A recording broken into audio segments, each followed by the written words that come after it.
Ar teko kada važiuoti tokiu keliu, kai adrenalinas tiesiog užplūsta visą kūną ir jauti kiekvieną savo širdies dūžį? Man turbūt arčiausiai to buvo žvyrkeliai Lagomerio salos skardžiais ir kalnais. Bet tai turbūt niekis palyginus su tais keliais, kuriuos šiandien nusprendžiau jums parodyti. –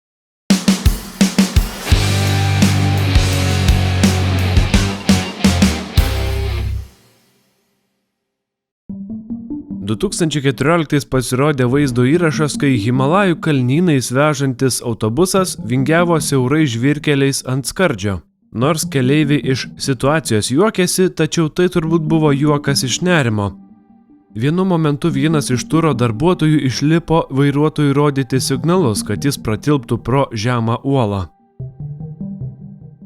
Per metus čia nuo skardžių, ypatingai Šiaurės Indijos ir Nepalo regionuose, nukrenta šimtai transporto priemonių. Skaičiuojama, kad šiuose keliuose per 10 metų žūsta apie 11 000 žmonių.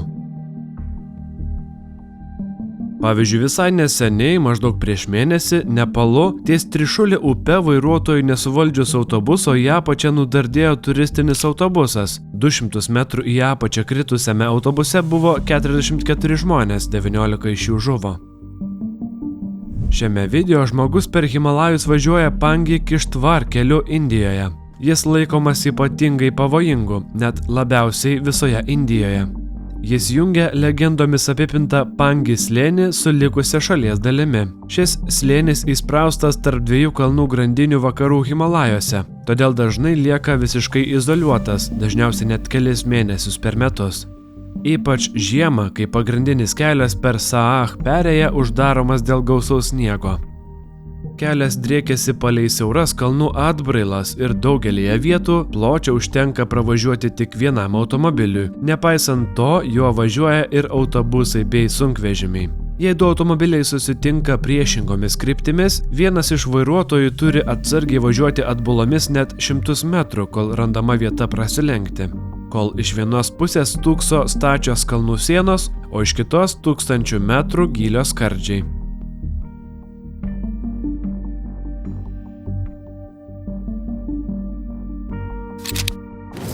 Transsaharinis greitkelis vienas ilgiausių ir pavojingiausių kelių pasaulyje. Jį pradėjo statyti 1970-aisiais, siekiant sujungti Alžyrą ir Nigeriją, nuo Viduržemio jūros pakrantės iki Atlanto vandenyno. Bendras kelio ilgis siekia apie 4500 km, o didelė jo dalis driekėsi per milžinišką Saharos dykumą. Pagrindinis pavojus šiame kelyje yra atšiauri aplinka ir milžiniški atstumai. Dienos metu temperatūra dykumoje gali pakilti iki 50 laipsnių Celsijaus ar net daugiau. Todėl net trumpas sustojimas be vandens ar pavėsio gali baigtis šilumos smūgiu ar dehidratacija. Jei transporto priemonė sugenda, artimiausia pagalba gali būti už 100 km, nes daugybėje atkarpų nėra nei degalinių, nei vandens šaltinių ar gyvenviečių.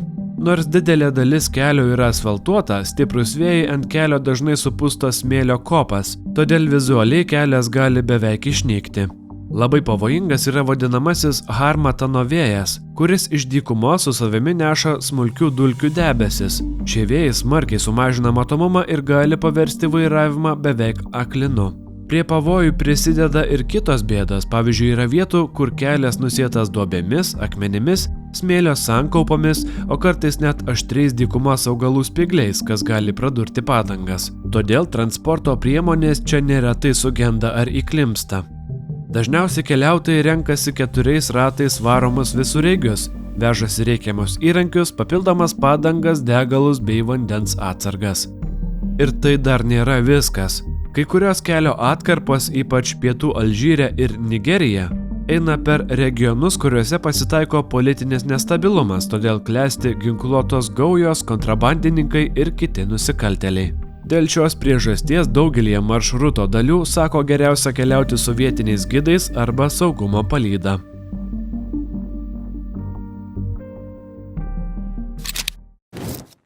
Vairuojant tokiais keliais gali padėti ne tik papildomas pasiruošimas, vairavimo įgūdžiai ar ant veidrodėlio kabantis kryželis. Svarbu, kad ir smegenims teigiamas signalas siųstų automobilio salono tvarka ir malonus kvapas. Žinoma, juokauju, bet tik norėjau jums trumpai pristatyti šio epizodo rėmėją Aromatic 89. Ar žinojote, kad švaraus ir gaiviai kvepiančio automobilio paslaptis slypi vos keliose priemonėse? Pavyzdžiui, šiame Aromatic 89 automobilio priežiūros rinkinyje rasite paviršių valiklį, šluostę, purškiamą aromatą ir pakabinamą oro gaiviklį, kurio gaiva jūs pasitiks tik įsėdus į automobilį. O jeigu dar nežinote, kuris aromatas jums labiausiai patinka, galite išbandyti šį 12 kvapų rinkinį ir atrasti savo mėgstamiausią ateičiai. Dviem šį video pakomentavusiems žmonėms Aromatic 89 padovanos By Design kvapo automobilio švaros rinkinius. Taigi, atėjus pavasariu ir pamažu šylant orams, manau ypač pravartu apsilankyti aromatic89.lt puslapyje ir prisipirkti priemonių savo automobiliams. Su nuolaidos kodu 3 lentyna gausite net 20% nuolaidą visai produkcijai. Ačiū, kad išklausėte, o dabar galime grįžti į epizodą. Šiaurės Jungaso keliui Bolivijoje yra priskirtas pavojingiausio kelio pasaulyje pavadinimas. Šis kelias jungia La Paso miestą su Jungaso regionu ir dėl daugybės nelaimių žmonės jį praminė mirties keliu. Skaičiuojama, kad šiame kelyje kasmet žūsta maždaug 200–300 žmonių. Viena iš to priežasčių jo siaurumas. Kai kuriuose vietose kelias yra vos apie 3 metrų pločio, tad dvi transporto priemonės prasilenkia labai sunkiai, o menkiausia klaida gali baigtis tragiškai. Kelias buvo nutiestas 20-ojo amžiaus 4-ajame dešimtmetyje. Jį nutiesė patys vietiniai gyventojai, kad būtų lengviau gabenti prekes ir lengviau susisiekti su aukštikalniu ir žemiau esančiais regionais. Nors šis maršrutas garsėja stulbinančiais Andų kalnų vaizdais, vairuojantiems jais pasigrožėti dažnai nėra kada. Bet koks akių nukreipimas nuo kelio gali baigtis nelaime. Daugelėje vietų kelias driekiasi palei stačius daugiau nei 100 metrų aukščio skardžius. Situaciją dar labiau apsunkina ekstremalios oro sąlygos. Čia dažnai kelią tramdo rūkas, lietus, puola stiprūs vėjai ir net sniegas. Be to, kalnuose neretai pasitaiko nuošliaužų ir krentančių akmenų, kurie gali netikėtai užblokuoti kelią ar sukelti avarijas. Dėl nesaugumo dalį eismo stengiamasi perimti tiesiant naujesnius ir saugesnius kito maršruto kelius.